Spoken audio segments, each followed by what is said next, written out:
விஜயநகரை பற்றி பார்க்குறோம். விஜயநகரம் வந்து வெற்றி நகரம் என்று அழைக்கப்படுகிறது.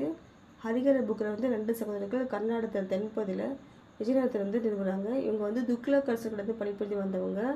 சிருங்கே செயல்படுத்தி தலைவர் தான் வித்யாரண்யர். இவர் வந்து முஸ்லீம் ஆதிக்கத்திலேருந்து விஜயநகரத்தை வந்து மீட்குமாறு ஹரிஹர புக்கருக்கு அட்வைஸ் பண்ணுறாங்க. அதன்படி வந்து ஹரிஹர புக்கர் வந்து மீட்கிறாங்க.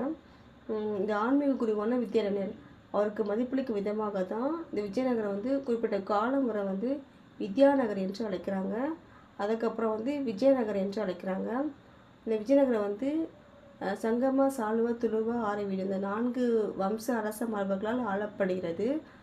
விஜயநகர அரசர்கள், பாமனி சுல்தான்கள், ஒடிசை சேர்ந்த அரசர்கள் இந்த 3 பேர்த்துக்கு இடையே மோதல் வந்து ஏற்படுத்தி எதற்காகனா கிருஷ்ணா துங்கபத்ரா நதிகளுக்கு இடைப்பட்ட ஒரு செழிப்பான பகுதிக்காகவும் கிருஷ்ணா கோதாவரி நதிகளுக்கு இடைப்பட்ட ஒரு கழிமுக பகுதிக்காகவும் சண்டை போட்டுக்கிறாங்க.